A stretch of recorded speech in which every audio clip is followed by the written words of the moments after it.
Now, as the Fugitive Slave Act has been implemented and American citizens who either are opposed to slavery or who have enjoyed the luxury of ignoring the reality of slavery now are sort of forced to become involved, to pick a side, if you will. And at the same time that the Fugitive Slave Act is implemented in 1850, we have seen the increase in men like Frederick Douglass, speakers like the Grimke sisters who are advocating for an end of slavery.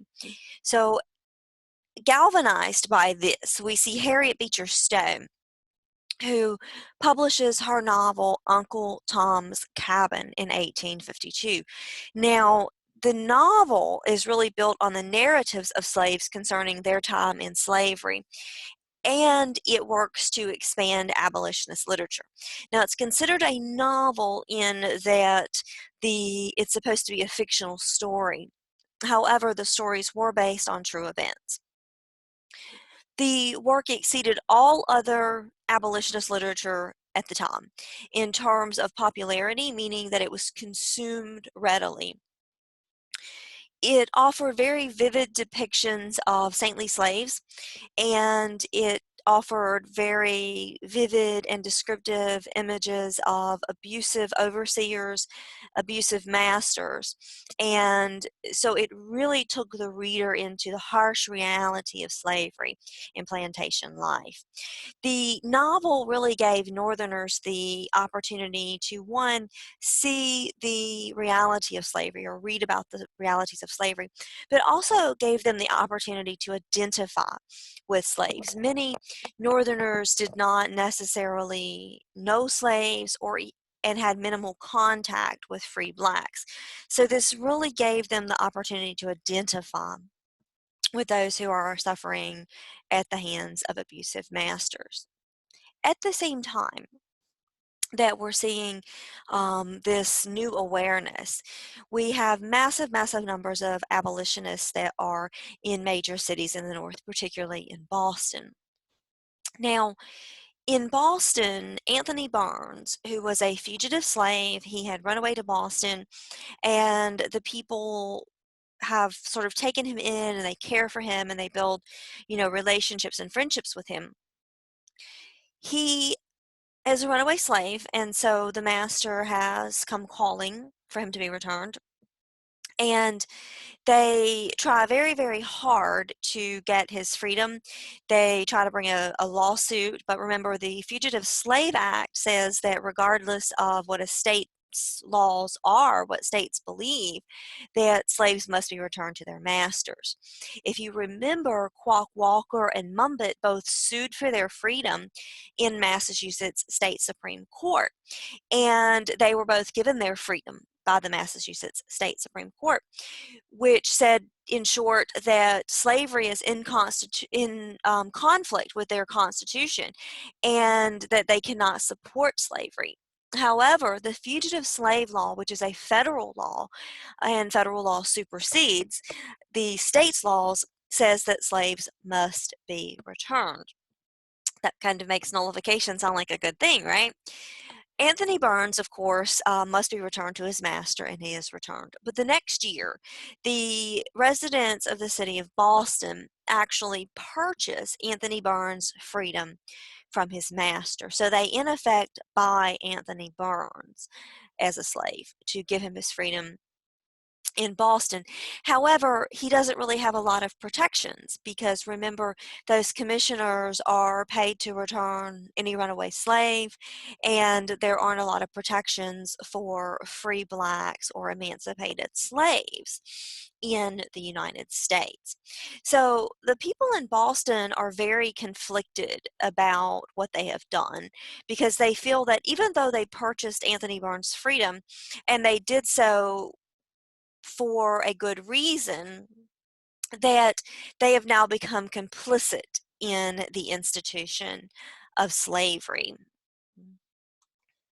At the same time that things are becoming very intense in the eastern part of the country, particularly in the Northeast, we see that there is conflict in the Western territories as well. A senator named Stephen Douglas from Illinois reopened the slavery debate when he proposed to establish a transcontinental railroad. Now, this is, from Stephen Douglas's perspective, the ability to move products, supplies, people, livestock, all of those things throughout the nation more quickly. So he wants to build a railroad across the country. And in order to get support from the South for a northern route, his proposal is that, in short, the Missouri Compromise will become invalidated with what he called his Kansas-Nebraska Act. And in short, it would allow popular sovereignty to decide the fate of slavery in the two northern territories that are above that 1820 boundary from the Missouri Compromise. Now, I want to show you the map while I talk through the next couple of points. So immediately there is fierce debate, not only in Congress and among politicians, but among residents of the northern states, the southern states, and the states that would be most impacted. So if you're looking at the map, you can see the Nebraska territory here and the Kansas territory, which is where we're going to spend most of the time today. This line here is the line that was put in place with the 1820 Missouri Compromise that, in short, said above the line would be considered a free state, below the line would be considered a slave state. Now, there are several months of debate before the Kansas-Nebraska Act is ultimately passed through Congress in May of 1854. Now, most of the Democrats really toed the party line and voted to allow popular sovereignty in the two territories. Again, the idea of popular sovereignty is that the residents in the individual state will vote and decide for themselves if slavery will be in existence in the state or not. Now, Northerners blame what they call a slave power conspiracy for the passage of this act. And importantly, the act negatively impacts the Plains Indians, whose previous treaties were completely ignored by the white settlers. So this area here is where we're seeing the Plains Indians. There are some Indians up here in what becomes the Dakotas. There are certainly some natives over here in the Oregon areas, and then certainly some natives over in California. Now, their treaties that they have made are completely ignored because white settlers rush into the land for the ability to gain the land, which they associate with power and with freedom, but also so that they can establish residency and vote on the question or the issue of slavery.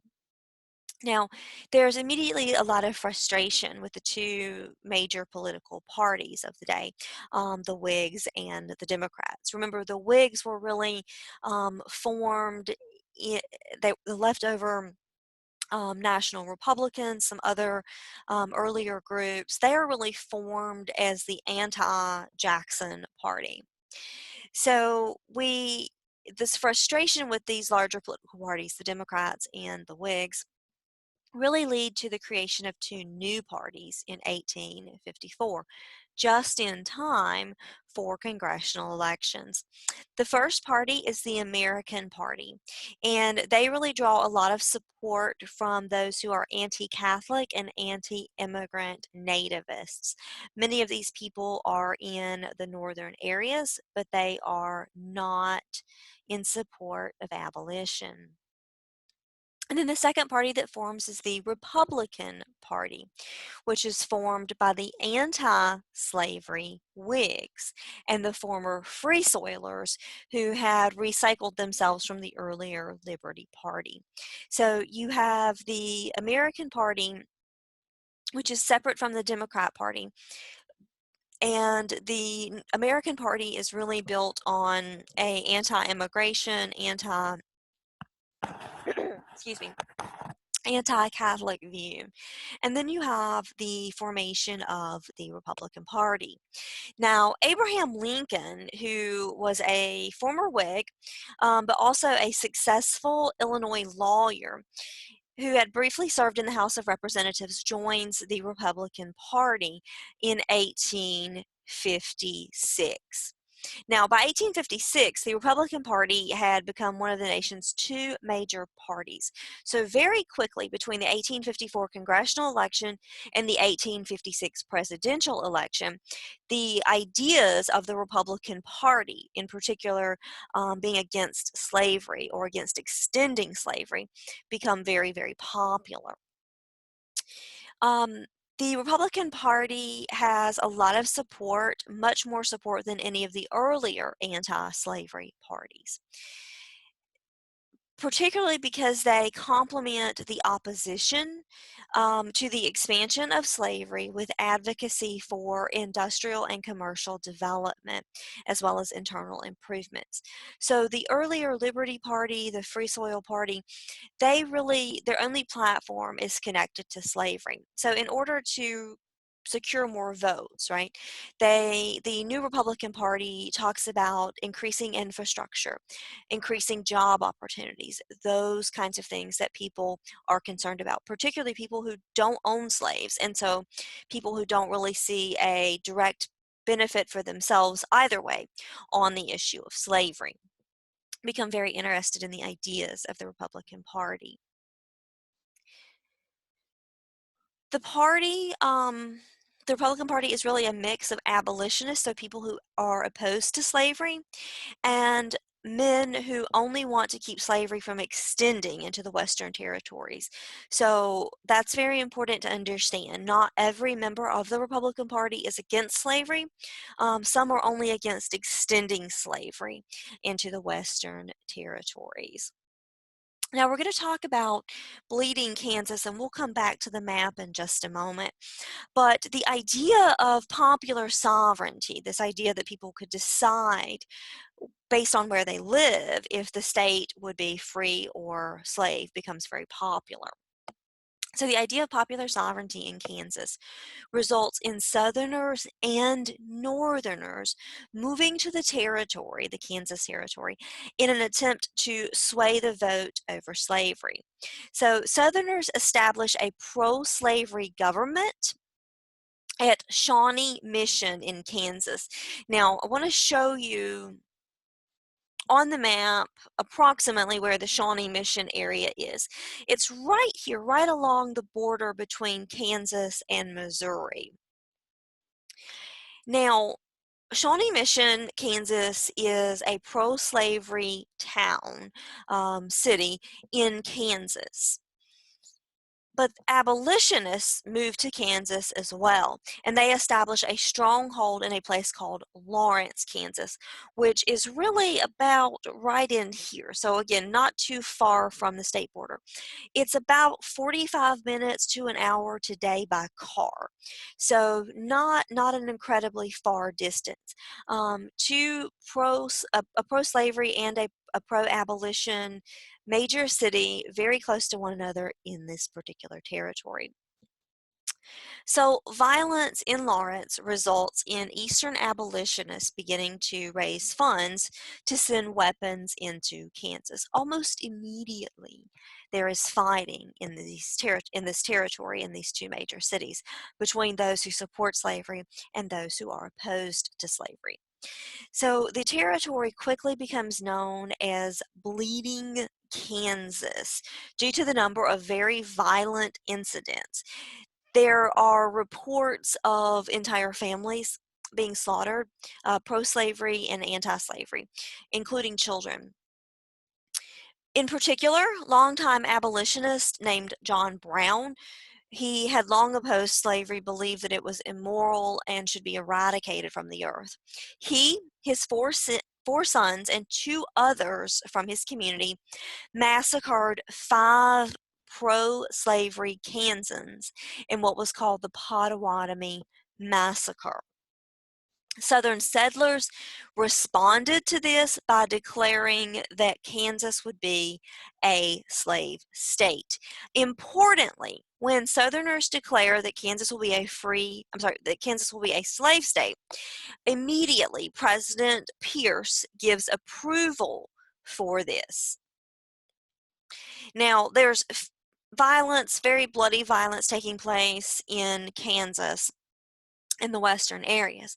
But there's also violence that begins to take place in Congress, particularly when Preston Brooks, who is a representative, physically attacks Charles Sumner on the floor of the Senate after Sumner had denounced planter politicians like Senator Andrew Butler, who was Preston Brooks's uncle. The attack, of course, made Sumner a martyr in the North, but made Brooks a hero in the South. Now, Preston Brooks is a representative from South Carolina. Charles Sumner is a senator from Massachusetts. So this attack of Preston Brooks onto Charles Sumner is very indicative of the divisions in the country in terms of Northerners and Southerners, Northern states, Southern states, areas that tend to be anti-slavery and areas that tend to be pro-slavery. So the attack of Preston Brooks on Charles Sumner, excuse me, really makes Sumner a martyr. People in the northern areas are shocked and appalled that this type of physical violence would take place in Congress on the floor. But it makes Brooks a hero in the South because he is defending by force, if necessary, this peculiar institution, the cause of slavery. In fact, he was such a hero that people all across the South mailed Preston Brooks canes because he had broken his own cane while he was physically assaulting Charles Sumner. In 1856, I'm going to switch over. In 1856, the Democrats nominated a pro-slavery advocate named James Buchanan for president. Now, keep in mind that, excuse me, keep in mind that when Democrats nominate James Buchanan, they are really looking to find a candidate that has appeal to both Northerners and Southerners. The Republican Party, which is growing in size, nominates John Fremont. The American Party, which is a much smaller party, nominates former President Millard Fillmore. Fremont does carry most of the West, where he was incredibly popular, and quite a bit of the North. However, Buchanan was able to capture the South because he was pro-slavery, as well as northern states. This gave him the victory in this particular election.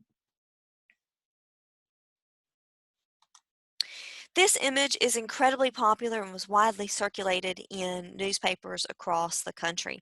And it is intended to be representative here of this idea of forcing slavery, you see the slave here, down the throats of those who are free soilers. The idea, the question of slavery had become so volatile and so divisive that the sectional crisis becomes very, very evident. Now, in 1857, the Supreme Court finally announced its decision in the Dred Scott case. Now, Dred Scott was a slave who had, upon his master's death, been granted his freedom, as was written in the master's will. The son of the master did not agree with this and did not want the slave Dred Scott to be set free. And so Dred Scott ultimately brings a lawsuit. The case goes back and forth in the various courts and ultimately ends up at the Supreme Court. Now, in 1857, the Chief Justice of the Supreme Court, Roger Taney, gave the majority opinion. And in the majority opinion, he wrote that blacks, whether free or enslaved, were not citizens and thus could not sue in court. The Supreme Court decision went further and ruled that Congress had no constitutional authority to exclude slavery from the territory, which ultimately nullified that Missouri Compromise, as well as any attempt of Congress to restrict slavery in the Western territories in the future. So again, the Dred Scott decision does two important things. First, it rules that blacks, whether free or enslaved, are not citizens and therefore have no constitutional rights to bring any case to the Supreme Court. So they basically say, yeah, well, we don't really care. But they go further in protecting slavery. And so what they do is nullify the Missouri Compromise when they say that Congress can't make that decision, that Congress does not have a constitutional authority to decide how the states will live and regulate themselves. They also make it impossible for Congress to restrict slavery in the future.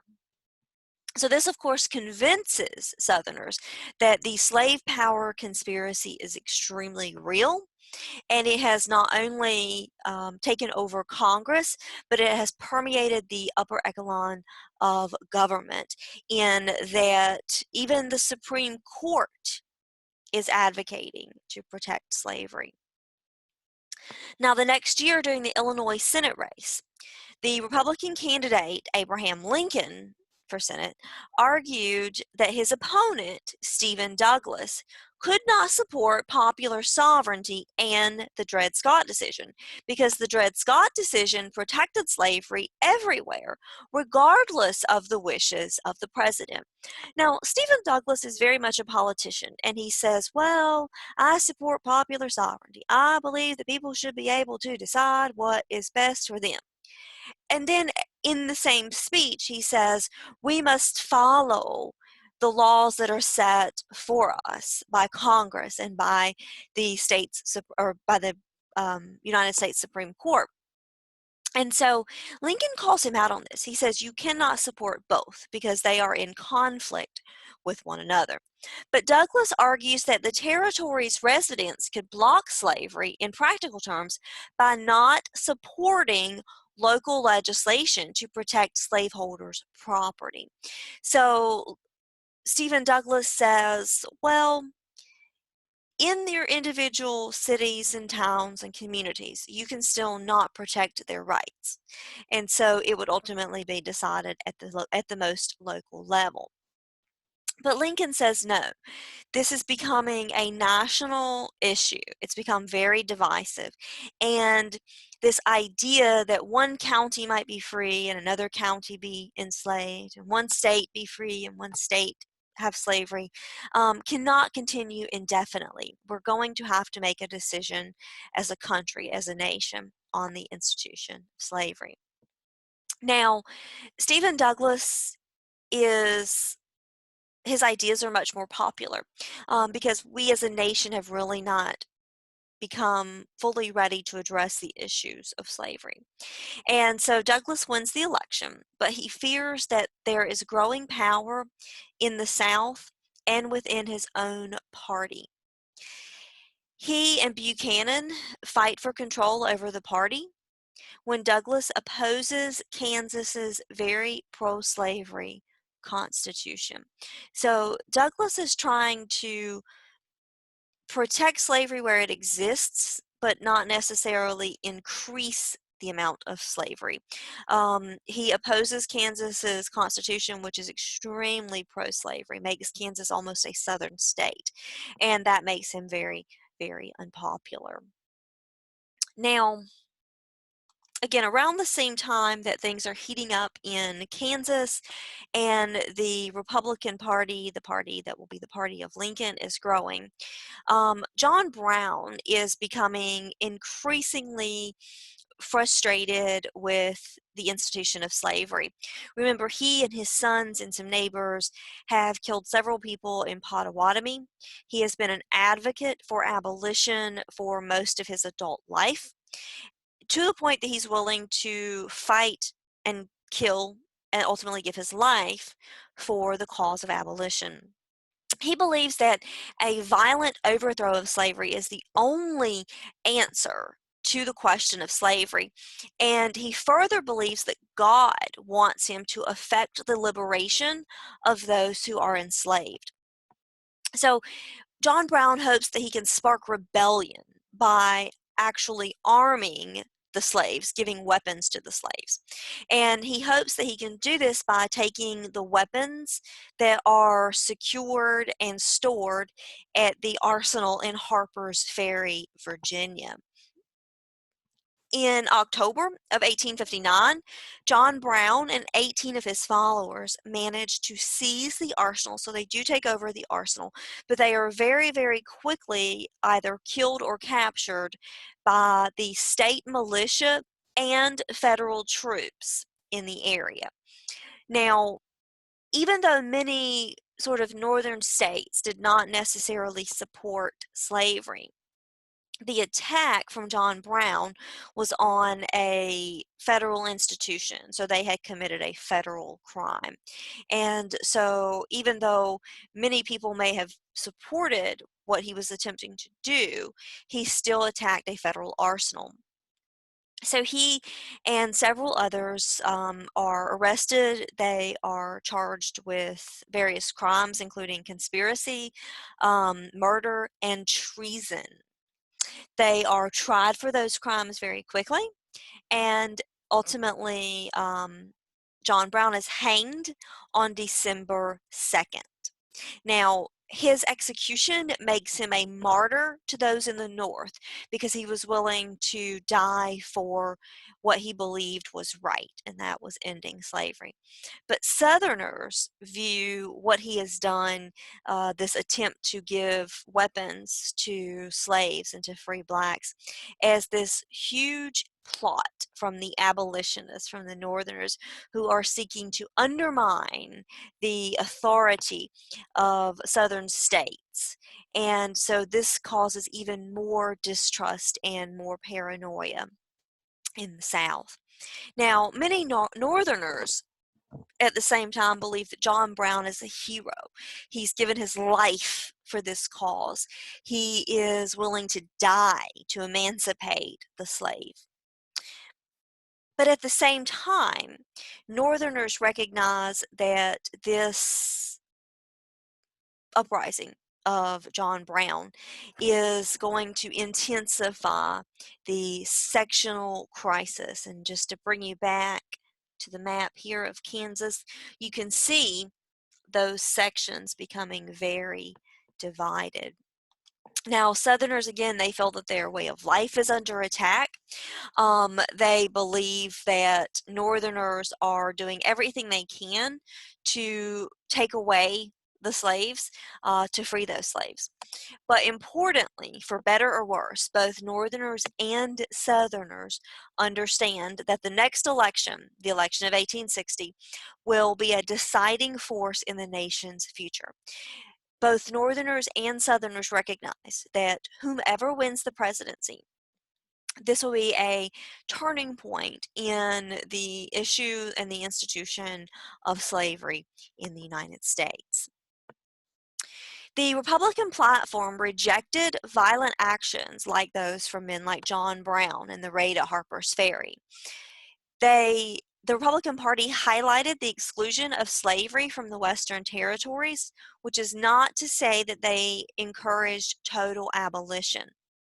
Again, they advocate for internal improvements, things like the railroads, new jobs, and they also advocate for protective tariffs. So the Republican Party has a very diverse platform of issues for which they are concerned. The Republicans nominate Abraham Lincoln, and Abraham Lincoln recognizes that he is not a popular guy in the South. And so he really focuses on winning the majority of states, majorities in states that are not located in that Southern stronghold. Now, again, just keep that earlier map in your mind between the northern and southern states, that sectional division. The divisions within the Democratic Party result in the nomination of 2 Democratic candidates for president. Now, most of the time today, ultimately one person from a party is nominated. However, Democrats could not decide, and so they nominated 2 separate candidates. The Northern Democrats nominated Stephen Douglas. Southern Democrats nominated and voted to run a guy named John Breckinridge, who was a pro-slavery expansionist. So we have 2 different arms and viewpoints within the larger Democratic Party. At the same time, we have a 4th party that is created, and it is called the Constitutional Union Party, and they nominate John Bell to the presidency. So this is a pretty volatile election. Now, I want to point you over really quickly to this map so that you can better see the election results. These election results really demonstrate how divided the electorate is, how divided the nation is. Now, very quickly, just to point you back, this is the Kansas-Nebraska Act. So we have kind of this northern area, we have this southern area, we have Kansas and Nebraska that aren't really decided yet. We have these areas over here where we don't have slavery being protected. Now, in 1860, in this particular election, we can see how divided the nation is. Lincoln carries the free states in the Middle Atlantic as well as the Midwest. And those areas have a lot of electoral votes because they have very large populations. Keep in mind that they also have large numbers of immigrants from various parts of the world, as well as free blacks. So these are very diverse areas. Abolitionists hoped that Abraham Lincoln's victory would result in Lincoln and the Republican Party becoming more sympathetic to abolitionism. But Southerners really believe that Southerners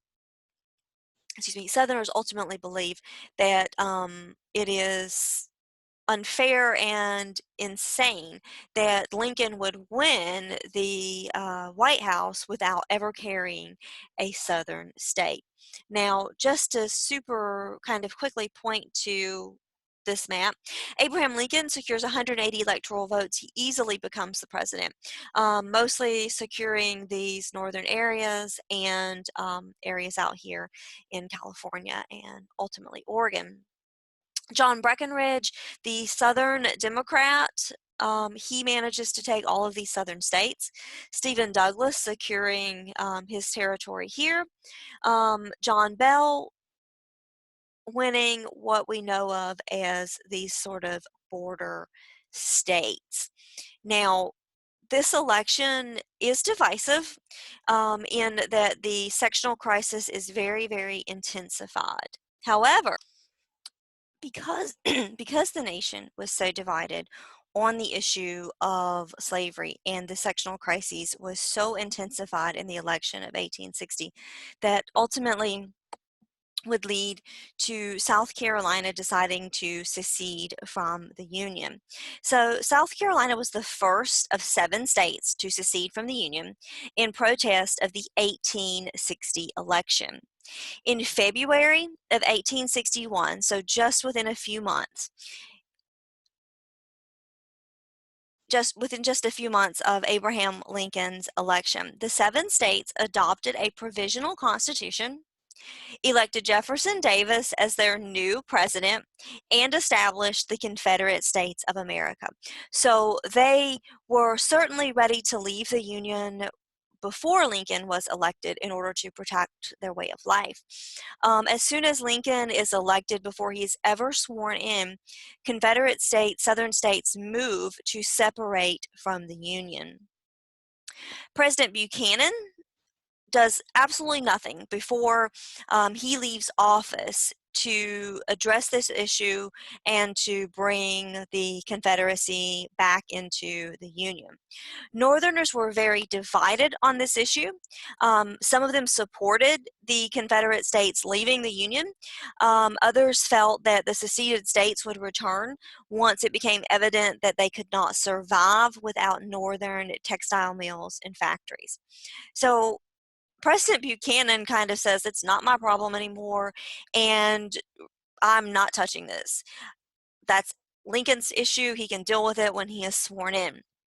But at the same time, President Buchanan knows that there's a lot of divided consensus in the North. So it's not even that all Northerners would support his efforts to reunite the Southern states with the rest of the country. Now, at the same time that this massive movement of these 7 states out of the country or out of the Union takes place, a senator in Kentucky named John Crittenden attempted to find a compromise, and he proposed a plan in which slavery would be protected everywhere that it already existed through a constitutional amendment. So Crittenden proposes that Congress come together and add an actual amendment to the Constitution that would protect slavery in any existing state. So all of the southern states would be able to continue on just as they always had, with slavery protected, and there would be no threat of slavery ending. As long as this amendment were still a part of the Constitution. But Republicans, right, so the party of Lincoln, these people who had just fought and voted for a not a pro-slavery or not a pro-abolitionist, but someone who is trying to prevent the spread of slavery. Republicans reject this plan because they feel that it will extend the Missouri Compromise line all the way to the border of California. Now, to come back and give you that image, this is the Missouri Compromise line. So with Crittenden's plan, we're going to draw this line all the way out to California, which means the lower part of California, what is Mexico or New Mexico, Arizona, Nevada, those places, all of those places will now be slave states where slavery will be protected. The Republicans believe that this plan would encourage Southern planters to, again, continue to try to expand their territory outside of North America to include places like Mexico, Central America, and Cuba. So ultimately, Crittenden's plan is not popular. And ultimately, the compromise that Crittenden proposes to bring the southern states back into the Union fails. The original Confederacy, if you review this map very quickly, you can see that the original Confederacy is very much in line with the Southern Democrats who had voted for John Breckinridge, so not the areas that supported Abraham Lincoln. These states here that we like to think of as the kind of the border states, they are here as well. But slavery does exist in some capacity in many of these areas. And so for those areas, it's a difficult decision to decide how to address the issue of slavery, how to move forward with peace. The question for you to start thinking about is, in February of 1861, when the first Confederate states or first Southern states have seceded, made their own constitution, are calling themselves the Confederate States of America, and have elected their own president. At that particular point, before the first shots are fired at Fort Sumter, is it possible to avoid a civil war, or is a war necessary to decide once and for all the fate of slavery and the fate of African Americans in the United States? Thanks.